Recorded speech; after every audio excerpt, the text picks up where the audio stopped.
What's going on, people? It's your boy Travis. Horror Movies Uncut, Submissions and Slashers, episode number 64 from another remote location.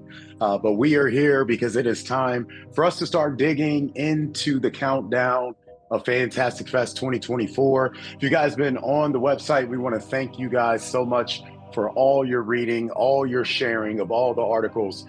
I've been working extremely hard to give you guys as much coverage as I can as we lead to Fantastic Fest. So that means it's time for us to drop another episode of the Submissions and Slashers podcast. So this is the official episode number 64 of the Submissions and Slashers podcast. We will be returning back to the studio once we get finished with our little festival rendezvous, but with so much little time and so much things to cover and discuss, we want to make sure we're getting it out to you as fast as possible. So on episode number 64, what are we talking about on today's episode?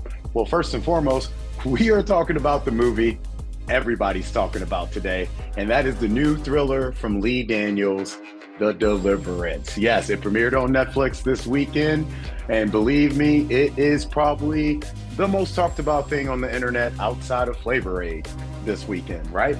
So outside of that, there is another film that we've been keeping an eye on here at HMU that we'll be giving our thoughts and reviews on, and that is the new thriller from Adam McDonald, Out Come the Wolves. That's right. You guys have seen the interview. Now we'll talk a little bit more about the film and what to expect if you decide to rent this as we wrap up this Labor Day. Happy Labor Day to you out there, folks. As always, make sure you like, comment, and subscribe. Follow us on all of our platforms. We're on TikTok, all the social media outlets, IG, YouTube, of course. Follow us at HMU and CUT. Don't forget to search for Submissions and Slashers or Horror Movies Uncut. You can find us that way as well. So outside of those key things, we're going to be giving you part one of our 4-part series where we're going to be talking about different films that we're going to be paying attention to exclusively on HMU from Fantastic Fest 2024. Then it's the normal crop of your normal expected Submission and Slashers, wonderful segments. So we got the return of Weird News of last week. We got our big action thriller you need to keep your eyes on for this week, and also the big indie shout out from Below the Grave. One thing we don't have this week, is we just do not have enough time, is what the hell is streaming on the platforms right now. So I would always say there's a lot of great content providers that are always constantly talking about what's on Tubi, Hulu, Netflix. Please don't hesitate to follow those guys and girls. Listen, check out their content. A lot of them are doing a lot of really good work. But for us, we do have an agenda with Horror Movies Uncut to get to the titles that we represent and we are going through. That's what we got coming up for you on this episode number 64. So you don't go anywhere. We'll be right back. Episode number 64, we're going to jump into the review for The Deliverance. And you best believe it delivered something. What that is, we're going to find out. Don't go anywhere. We'll be right back. Okay, people, so the film that everyone is talking about, welcome back to the Submissions and Slashers episode 64. If you're watching on YouTube, please give us a thumbs up. We definitely need those thumbs up to make sure we're able to start adding more and more, not only to the channel, but just the world of Horror Movies Uncut media in general. But what we're talking about now is that new thriller from Lee Daniels, The Deliverance. So, of course, Lee Daniels, Empire fame, Butler fame, he is dipping his toes into horror and thriller with this film. He's got an all-star cast of who's who, from Omar Epps to Glenn Close to Caleb McLaughlin from Stranger Things, and a very, very talented young cast, including Anthony B. Jenkins and the one and only Miss Monique. Now, this is based off of a true story of a young woman and her family in Gary, Indiana, where they believed that the house that they lived in had the possibility to inhabit about over 200 spirits. Some people were saying that this is a house that was a gateway to hell. Some people think Gary, Indiana itself is a portal and gateway to hell. But how could that be when they really gave us Michael Jackson, right? So anyway, in The Deliverance, we find this young lady who is trying to make the best of life with her three children. Her husband is over in Iraq. They don't know if he's coming back because, with this being based off of a true story, it is during the time period that a lot of people were dealing with kind of like that. Like, I guess we were in not Desert Shield, but probably the first Desert Storm, where you had a lot of uncertainty that was going on with a lot of young men and women that were going over to Iraq. Now, it all ended up for most of them being okay, and they were able to come back home. But still, at that time, a lot of uncertainty. This is also a time right after crack pretty much just destroyed middle America. It already had a stranglehold on places like Chicago and Detroit, but you were starting to see what it was doing to smaller cities like where we are here in St. Louis, to places even smaller like Gary, Indiana, and certain parts of like Kentucky, right? That became so bad that you started to see poverty everywhere. And this is kind of one of those unfortunate situations where, while there was a lot going on with the family at the time, a lot of turmoil, is there the potential possibility of a supernatural presence in the house? Could have been. There's been so many reports about what happened with the family. There's instances that doctors recorded. The young man who plays Andre in the film, Anthony B. Jenkins, his character Andre walked up the wall in true life. So there is a lot of stuff that is surrounding this little house in Gary, Indiana. I did find it kind of strange that the house was a little bit more secluded, and not as secluded. The original house seemed to be a little bit more pushed away from everything else, where this house was like so close to the neighbors and everything else. It's kind of hard to not see so much more interaction from your neighbors when you saw the film The Deliverance. Now, one thing that we know about Lee Daniels is his filmmaking style, writing style. He is not afraid to let the vulgarity that exists in the Black community shine. So there is a lot of cussing, there's a lot of N-word, there's a lot of all that. But another thing too, it's kind of appropriate for what was going on around the time that this was all happening, for this unfortunate tale to this family. Because at the end of the day, this whatever was going on in this house, this did actually happen to a young mother, a young single mother in a sense. And I mean, if anybody's out there is ever, if you are a single mother or know anyone who is, you know, the terrors that they already go through. So, in regards to the scare factor of The Deliverance, I mean, it's kind of got some of your normal tropes that you've seen in, a lot of the most recent paranormal supernatural films.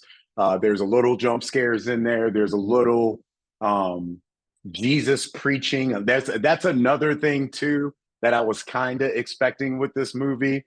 It's funny to me that there's more preaching in this than there is in like a Madea Halloween movie. But I'm also not surprised. I mean, these are themes that are very, very common in anything involving Lee Daniels. So even though it's more of a horror element film, there's still a lot of their work written all over it. It is hilarious. It is so hard to deny how funny this movie is. So if you are looking for something this week or this weekend, or this is the movie everybody's going to be talking about at work tomorrow if they're not already talking about it with the holiday, I would say give it a view. It's going to seem a little off. It's going to seem a little kind of far-fetched.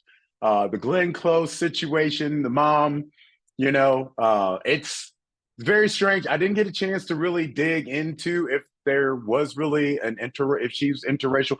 From the actual pictures of, I think her name is LaToya, that it's based off of, she didn't really look too mixed in in the stories that I saw, and the videos and photos of her and the kids that I saw. But oh well. I'm always happy to see Omar Epps in something, right? So I'm gonna leave it like that. But at Horror Movies Uncut, we are going to give it a rating. The rating is going to be 2.5 out of 5 because it's for sure entertaining enough to keep your eyes on, get a lot of laughs out of. And I think it will actually, possibly inspire you to go out and look up the actual story, which I am not doing any justice of real quick. And I apologize about that. I was like, I know I had her name. So anyway, I'm gonna post her photo and name all up on the video so you guys will see who I'm talking about.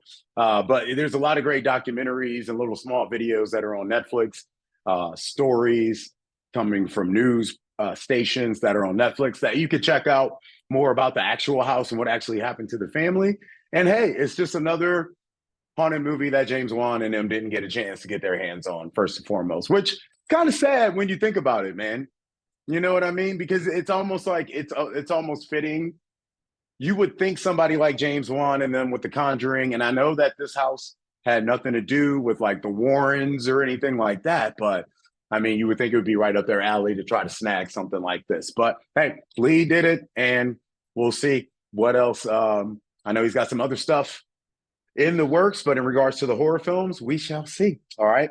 So that is going to be our review 2.5 out of 5 for The Deliverance on Netflix right now for you to go see. Okay, so there is another film that came out this weekend. We have been following, came out on the 30th. It is Out Come the Wolves. So this is something that you could see in limited theaters, possibly streaming, well, for sure streaming services. No matter what you have, you can find this. Right now, you can rent it on Amazon Prime for $6.99. We still need to post our review, but we want to make sure we gave you guys some thoughts on the new film from Adam McDonald, Out Come the Wolves. We've been talking about this film for the past month. We actually have an interview with Adam McDonald that you guys can watch right now on our YouTube channel and, of course, HMU's website. But now we're here to give you our full thoughts and opinions on Out Come the Wolves. And the biggest thing that we want to say right off the bat with Out Come the Wolves is when you get an Adam McDonald film, you're expecting nature to be involved and you're expecting a little bit of violence, a little bit of brutality, and it's usually coming from animals. It's almost like some of his films are like the National Geographic of horror, and I love it. I've always been a fan of his films. I'm also a fan of him as an actor as well.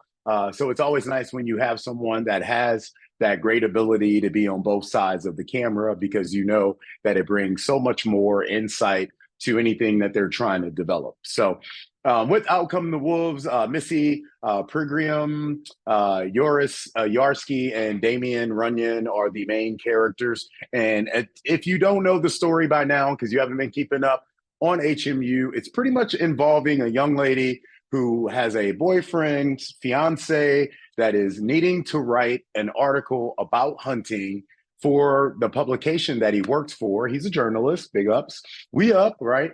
But he's never hunted before and has no idea how to hunt. So she brings her childhood friend, who's played by Jarsky, to come and kind of show him the ropes. He's a hunter. He knows how to hunt with a bow, and he's very, very skilled. Now, one of the things that you get right off the bat is it's kind of that triangle film, right? That treacherous love connection film of the friend who has been waiting in the wings forever for his moment and opportunity to get with said character when you know what happens. She's already hooked up with somebody else, already got something, and the person's got more going for them and things like that. So it becomes like that sad empathy tale where you're looking at the friend who, wants something more than what is being given. But I think we've all either been in this situation or, like I said in the last review, we know somebody who's been in a situation like this. Not that anybody's been in that house in Gary, Indiana, from the Deliverance, except for those people and the people before that. But I think you guys know what I'm saying. I mean, from relationships, from middle school all the way up to even adult relationships right now, we are still like, especially with dating apps. I mean, look at what's happened with dating apps lately.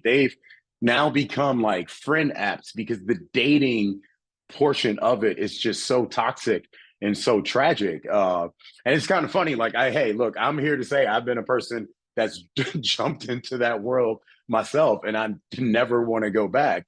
So relationships are tough, but when you bring in kind of like the machismo bravado that comes with hunting and also a man with a lot of intellect, as Damon's character has in the film, you know there's going to be just so many butting of heads. So it's just initially what it sets you up for, and it does not like stave off of that at all. Like you are right in the thick of it with this love ship triangle, right?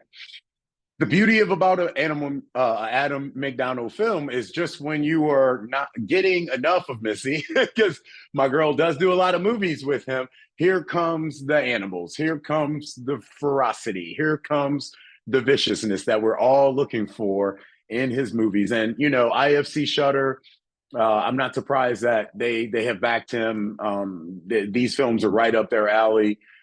Making its world premiere at certain things like TIFFs and stuff like that. Totally can see that because it's just that type of film that truly reminds you that not everything in the woods that's coming after you is going to be an alien or some type of fairy folklore creature or some like masked, like speechless character.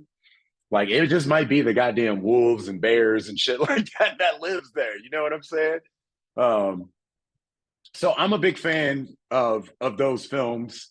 It brings out that child in me that just grew up with an infinity for those kind of survival flicks, and it becomes a survival flick halfway throughout the movie. I don't know what people are really looking for these days in films. I thought there were a lot of elements in here that were satisfying enough.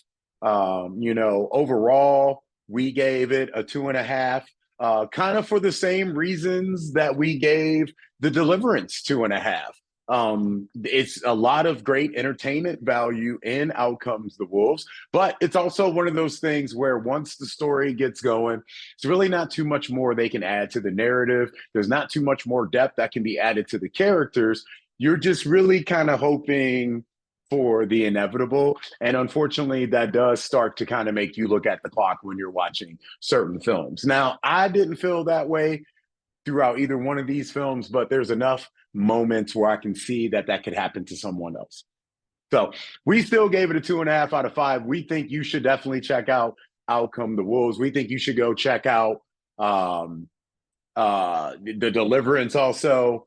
You know, if you are rounding out your Labor Day weekend and you're trying to figure out something to watch to get your week rolling or to finish off your week, maybe you had to work all Labor Day weekend. Big shout out to all the service industry people out there, especially if you're at a lake or a beach or a resort, right? Maybe you need something to watch. I think these are two great films, completely separate from each other, that you can get a lot of entertainment out of. And if you can't get any entertainment out of those, why don't you head over to our website, hmuncut.com, because we actually just wrote an entire article about some films to watch to kind of round up your summer that's involving everything from end of the year camps to starting of the new school years to just those summer slashers that always remind you. Oh, also some global films too, as well, that just kind of get you in that season to wind down the summer, okay? Which, believe me, I know a lot of y'all already are, because I know a lot of y'all, some of y'all already got y'all damn Halloween decorations up, but it's so funny. But we appreciate you guys. Make sure to hit that thumbs up if you're watching the video on YouTube. We will be right back, and we're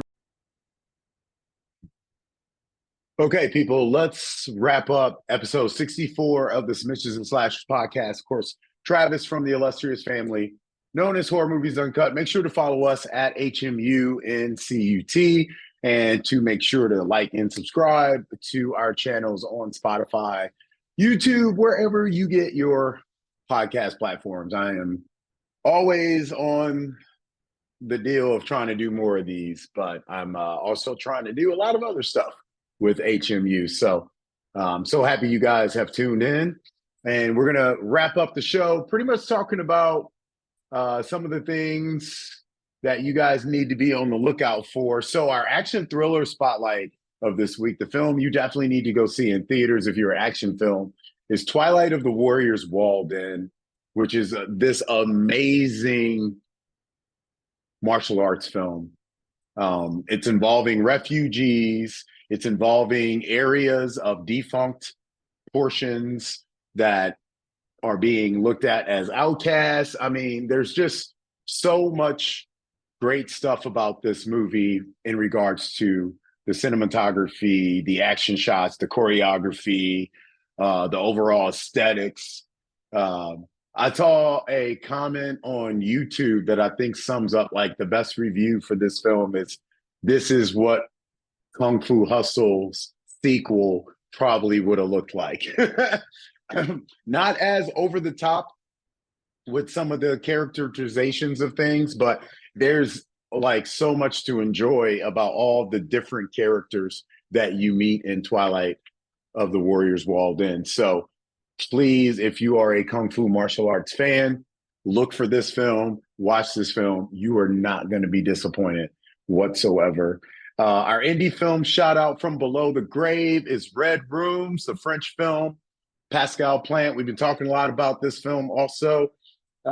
They just had a screening this past weekend up at the IFC Center. Now, this movie's been out for about a year, but it's just now starting to make the rounds international on the theater circuit.